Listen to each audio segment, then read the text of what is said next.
Hello friends, welcome back to our channel Vidyapan. Friends, आज की video में करेंगे नई एक्सरसाइज दैट इज़ 3.5। उसका क्वेश्चन नंबर 1 बहुत ही इजी क्वेश्चन है, कोई डिफ़िकल्टी नहीं है, बट ये बेस्ड है हमारा किस पे? क्रॉस मल्टीप्लिकेशन मेथड पे। क्रॉस मल्टीप्लिकेशन वाले मेथड पे बेस्ड है ये। हमने पहले सब्स्टिट्यूशन मेथड स्टडी किया है, एलिमिनेशन मेथड स्टडी किया है, अब हमने क्रॉस मल्टीप्लिकेशन मेथड के थ्रू ये सॉल्व करना है। तो चलिए, इस क्वेश्चन में बताया गया है कि ये जो यहाँ पे 4 पार्ट्स दिए हैं, इनमें बताया गया है हमें बताना है कि कौन से यूनिक सोल्यूशन है इनमें से। जिसकी यूनिक सोल्यूशन निकलेगी उसको हम सॉल्व करेंगे, और बाकी जिनकी नहीं है यूनिक सोल्यूशन उन्हें हमें सॉल्व नहीं करना है, बिकॉज उनकी या तो इनफाइनाइट सोल्यूशन आएगी या फिर नो सोल्यूशन आएगी। तो यूनिक सोल्यूशन वालों को सॉल्व करना है। तो चलिए फ्रेंड्स, करते हैं इस क्वेश्चन को। तो देखिए, यहाँ पे फर्स्ट पार्ट है मेरे पास x minus 3y minus 3 equal to 0, 3x minus 9y minus 2 equal to 0। तो हम ये कैसे बताते हैं विदाउट सॉल्विंग कि इसकी सोल्यूशन यूनिक है, इनफाइनाइट है, या फिर इसकी नो सोल्यूशन है? तो वो हमें पता है, रेशो से बताते हैं हम कि जैसे ये यहाँ पे a upon B, a upon ये वाली इक्वेशन थी मेरे पास, a1x plus b1y plus c1 equal to 0। वैसे ही दूसरी equation a2x plus b2y plus c2 equal to 0। ये a b c यहाँ पे ये वैल्यूज़ हैं, जैसे 1 यहाँ -3 तो हम चेक करते हैं a1 upon a2 is equal to b1 upon b2 is equal to c1 upon c2। देखते हैं कि इक्वल आते हैं या नहीं। तो देखिए, a1 की वैल्यू वहाँ पे है 1 अपॉन a2 की वैल्यू है 3। तो वैसे ही b1 की वैल्यू कितनी है? -3, और b2 की वैल्यू है -9, c1 की वैल्यू है -3, c2 की वैल्यू है -2। तो देखिए, ये नेगेटिव कैंसिल, 3 1 ज़ा 3, 3 3 ज़ा नेगेटिव नेगेटिव कैंसिल। अब देखिए 1/3 ये तो इक्वल आ गया, बट ये इसके इक्वल नहीं आया। जब ऐसी सिचुएशन आती है कि फर्स्ट वाली रेशोज़ इक्वल आती हैं बट अगली नहीं आती हैं, तो इस केस में मेरे पास क्या आता है? No solution. इसके कोई सोल्यूशन नहीं है फ्रेंड्स। ये इक्वल आया, ये नहीं इक्वल आया मेरा इस पार्ट में, तो नो सोल्यूशन। तो चलिए, ये तो हमारा हो गया। अब नेक्स्ट पार्ट को ऐसे ही देखते हैं, ये रब कर देते हैं। इसका मुझे पता चल गया कि इसका क्या है, नो सोल्यूशन है यूजिंग द रेशोज़। तो इस पार्ट को मुझे सॉल्व नहीं करना है, इसका नो सोल्यूशन निकल के आया है। वैसे ही अब इसको देखिए, इसकी रेशोज़ को कंपेयर करिए। देखिए, a1 अपॉन a2 और b1 अपॉन b2 और c1 अपॉन c2 क्या आता है? a1 अपॉन a2 है 2/3, देखिए 2/3, b1 अपॉन b2 है 1/2 और c1 अपॉन c2 है 5/8। तो देखिए, ये इक्वल आए हैं क्या? 2/3 क्या ये इसको इक्वल है? नहीं है।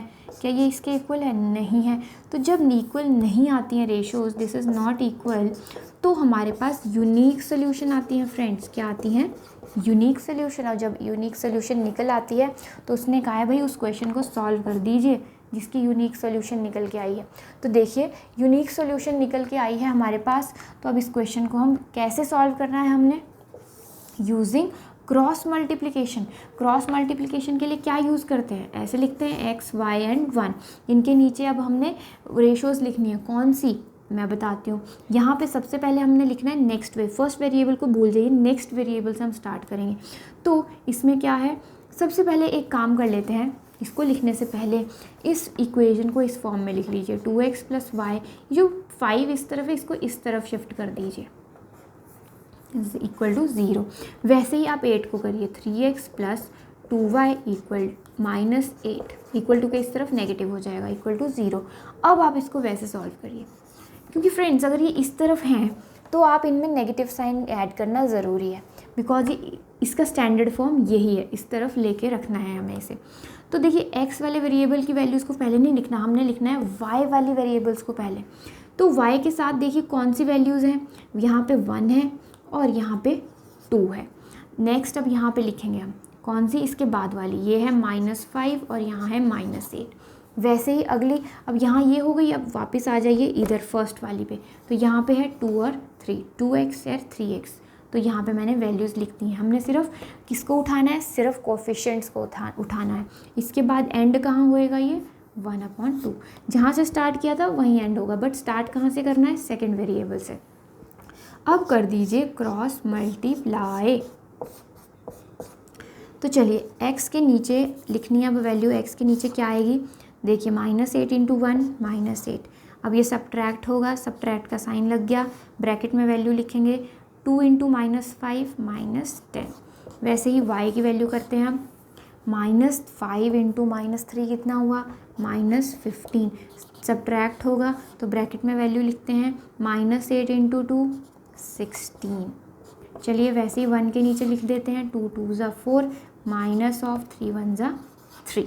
तो चलिए यहाँ से मेरे पास x के नीचे क्या वैल्यू आई है, ये देखिए -8 minus minus plus 10 equal to y के नीचे देखिए -15 माइनस माइनस प्लस 16 4 -3 1।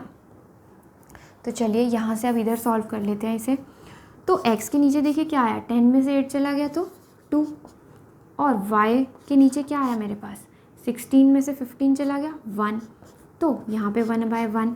अब इसको हम इसके साथ कंपेयर कर देते हैं, पहले इसको इसके साथ करते हैं तो x/2 इक्वल टू 1/1, वैसे ही y/1 इक्वल टू 1/1 हो गया। तो यहाँ से x की वैल्यू क्या आई 2, यहाँ से y की वैल्यू क्या आई 1। इसकी यूनिक सॉल्यूशन थी तो वैल्यू निकल के आ गई है, x की वैल्यू 2 है, y की वैल्यू 1 है सेकेंड वाले की। तो चलिए ये पार्ट हो गया। अब देखते हैं इसका थर्ड पार्ट। तो ये मैं रब कर देती हूँ बिकॉज इसकी तो आ गई है यूनिक सॉल्यूशन निकल के और हमने सॉल्व भी कर लिया है। ये थी यूनिक सॉल्यूशन, x की वैल्यू आई 2 और y की वैल्यू आई 1। अब देखते हैं इसके लिए चेक करते हैं। पहले हम चेक करेंगे कि इसकी सॉल्यूशन क्या है, यूनिक है, इनफाइनाइट सॉल्यूशन है या नो सॉल्यूशन है। तो रेशियोज़ को चेक करते हैं, a1/a2, b1/b2 और c1/c2 को चेक करेंगे। तो देखिए a1/a2 है 3/6, b1/b2 है -5/-10, c1/c2 है 20/40। तो देखिए यहाँ पे आया 1/2, यहाँ पे भी आया 1/2, यहाँ पे भी आया 1/2। तो ये 1/2 equal to 1/2 equal to 1/2 means ratios आ गई इक्वल। तो जब रेशोज़ आ जाती हैं फ्रेंड्स इक्वल, तो उस केस में क्या होता है, मेरे पास इनफाइनाइट सॉल्यूशंस हैं इसकी, इनफाइनाइट सॉल्यूशन। इनफाइनाइट सॉल्यूशन का मतलब क्या है कि जो वैल्यूज़ इसको सेटिस्फाई करेंगी x और y की, वही x और y की वैल्यूज़ ऊपर वाली इक्वेशन को भी सेटिस्फाई करेंगी। तो चलिए इसको भी अब हमने फर्दर सॉल्व नहीं करना है बिकॉज क्वेश्चन में कहा था जिसकी यूनिक सोल्यूशन आएगी हम उसी को ही सॉल्व करके दिखाएंगे। तो इनफाइनाइट सोल्यूशन आ गई है इसकी। अब देख लेते हैं इस पार्ट को, इसकी रेशियोज़ को भी आप ऐसे ही चेक कर लीजिए कि दैट a1/a2, b1/b2 और c1/c2 की वैल्यूज़ इक्वल हैं, नॉन इक्वल हैं, क्या है। तो a1/a2 क्या है 1/3, b1/b2 क्या है -3/-3, c1/c2 क्या है -7 -15। तो यहाँ से क्या वैल्यू आई 1/3 is not equal to this 1/1, not equal to 7/15। तो जब ये नॉट इक्वल आ जाती हैं it means we have a unique solution friends. अब इसकी यूनिक सोल्यूशन आ गई है तो हमें ये सॉल्व करना है अब इसका फोर्थ पार्ट। तो चलिए बाकी के पार्ट्स रब कर देते हैं, क्लियर हो गए होंगे आपको। तो अब हम लास्ट वाला पार्ट अपना सॉल्व कर लेते हैं। लास्ट वाले पार्ट में क्या है मेरे पास, x - 3y - 7 equal to 0, 3x - 3y - 15 equal to c। Friends इस चीज़ का ध्यान रखिएगा कि जब ये वाली वैल्यूज़ ये c1 और c2 इस तरफ है अगर इक्वल टू के, तो इनको ज़रूरी है कि आप इस तरफ शिफ्ट कर दें। अगर नहीं करना चाहते हैं तो यहाँ पे इनके साथ ऑलरेडी आप साइन नेगेटिव लगा दीजिए, अगर नहीं है उस तरफ ले जाके, जैसे नेगेटिव आ रहा है, चेंज हो रहे हैं साइंस, तो वैसे कर दीजिए साइंस को चेंज। बट इट्स बेटर कि अगर आप इनको इक्वल टू के इस तरफ कर दें और उसको होल इक्वेशन को इक्वल टू 0 कर दें। चलिए, क्योंकि जब आप ऐसा नहीं करते हैं तो उसमें दिक्कत आ जाती है कि आपके जो वैल्यूज़ आएंगी उसमें साइन की डिफरेंस आ जाएगा। तो कैसे सॉल्व करते हैं क्रॉस मल्टीप्लिकेशन में, x y 1। तो कहाँ से स्टार्ट करना है, सेकंड वेरिएबल से वैल्यूज़ को लिखना, -3 जो इसके कोफिशिएंट्स हैं उनको हमने यहाँ लिख दिया। अब अगले लिख लीजिए ऐसे ही, -7 -15। उसके बाद यहाँ आ जाइए स्टार्टिंग में 1/3। उसके बाद एंड कहाँ होगा, यहाँ पे -3 और -3 पे जहाँ से स्टार्ट किया था वहीं पर एंड। चलिए अब इनको कर दीजिए क्रॉस मल्टीप्लाई। चलिए x अपॉन क्या आ रहा है देखिए, माइनस माइनस प्लस, 15 इंटू 3 कितना होता है फ्रेंड्स 45, माइनस सब्ट्रैक्ट होएगा। अब देखिए माइनस माइनस तो प्लस आ रहा है और 3 7 ज़ा 21, तो वैसे ही y अपॉन देखिए -7 इंटू 3 -21 सब्ट्रैक्ट होगा, -15 इंटू 1 -15, वैसे ही 1 अपॉन -3 इंटू 1 -3 माइनस सब्ट्रैक्ट होगा, 3 3 ज़ा 9 और साइन आगा साथ में नेगेटिव का। तो देखिए फ्रेंड्स x अपॉन यहाँ से क्या आ जाएगा हमारे पास, ये आ जाएगा 24। यहाँ पे देखिए क्या आएगा मेरे पास, यहाँ पे -21 प्लस 15, यहाँ पे देखिए क्या आने वाला है -3 माइनस माइनस प्लस 9।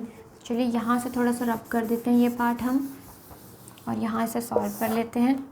तो देखिए मेरे पास आया x upon 24 equal to y upon -21 plus 15 कितना हुआ फ्रेंड्स, एक तो नेगेटिव साइन जो बड़ी टर्म के साथ है वो वाला साइन, और ये आ जाएगा 6। 1 अपॉन कितना आएगा फ्रेंड्स, देखिए 9 में से -3 सब्ट्रैक्ट हो गया है तो कितना बचा है 6।